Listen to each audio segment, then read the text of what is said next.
Right breaking news చూస్తున్నాం. AP ప్రజలకు deputy CM Pawan Kalyan కీలక పిలుపునిచ్చారు. వన మహోత్సవ కార్యక్రమాన్ని విజయవంతం చేయాలని రాష్ట్ర ఉప ముఖ్యమంత్రి, అటవీ పర్యాటక, శాస్త్ర సాంకేతిక శాఖ మంత్రులు పవన్ కళ్యాణ్ వీడియో సందేశం ద్వారా విడుదల చేశారు. అందులో భాగంగా వన మహోత్సవాన్ని ప్రతి ఒక్కరూ సామాజిక బాధ్యతగా తీసుకుని శుక్రవారం నుంచి రాష్ట్ర వ్యాప్తంగా మొదలయ్యే కార్యక్రమాల్లో విధిగా పాల్గొనాలని పవన్ కళ్యాణ్ సూచించారు. పచ్చదనంతో రాష్ట్రమంతటా జలకలలాడాలని, కలకల్లాటంతో పాటు అదే లక్ష్యంతో కూటమి ప్రభుత్వం ముందుకు వెడుతుందని కూడా చెప్పారు పవన్.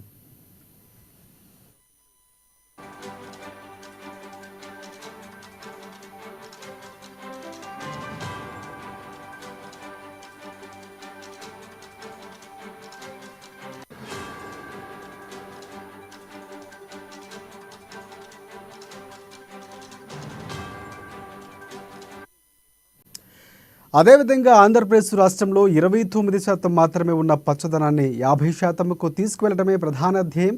మొక్కల పెంపకం అనేది ఒక ప్రాంతానికి మాత్రమే పరిమితమయ్యేది కాదు. ప్రతి ఒక్కరూ తమకు అనువైన ప్రదేశాల్లో మొక్కలను నాటి వాటి పెరుగుదలకు తగిన బాధ్యత తీసుకోవాలని పవన్ కళ్యాణ్ కోరారు.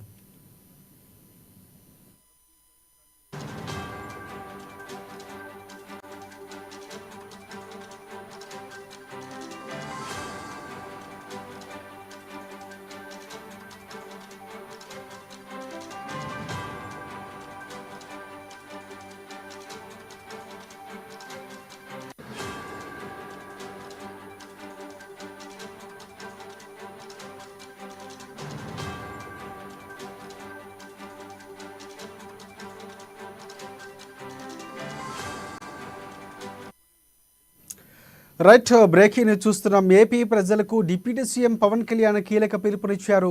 వన మహోత్సవ కార్యక్రమాన్ని విజయవంతం చేయాలని రాష్ట్ర ఉప ముఖ్యమంత్రి, అటవీ పర్యావరణ, శాస్త్ర సాంకేతిక శాఖ మంత్రులు పవన్ కళ్యాణ్ వీడియో సందేశాన్ని విడుదల చేశారు. అందులో భాగంగా వన మహోత్సవాన్ని ప్రతి ఒక్కరూ సామాజిక బాధ్యతగా తీసుకొని శుక్రవారం నుంచి రాష్ట్ర వ్యాప్తంగా మొదలయ్యే కార్యక్రమాల్లో విధిగా పాల్గొనాలని పవన్ సూచించారు. పచ్చదనంతో రాష్ట్రమంతటా కలకలలాడాలని, అదే లక్ష్యంతో కూటమి ప్రభుత్వం ముందుకు వెళుతుందని చెప్పారు. ఇక అదేవిధంగా ఆంధ్రప్రదేశ్ రాష్ట్రంలో 29% మాత్రమే ఉన్న పచ్చదనాన్ని 50%కు తీసుకువెళ్లడమే ప్రధాన ధ్యేయం. మొక్కల పెంపకం అనేది ఒక ప్రాంతానికి మాత్రమే పరిమితమయ్యేది కాదు. ప్రతి ఒక్కరూ తమకు అనువైన ప్రదేశాల్లో మొక్కలను నాటి వాటి పెరుగుదలకు తగిన బాధ్యత తీసుకోవాలని పవన్ కళ్యాణ్ సూచించారు.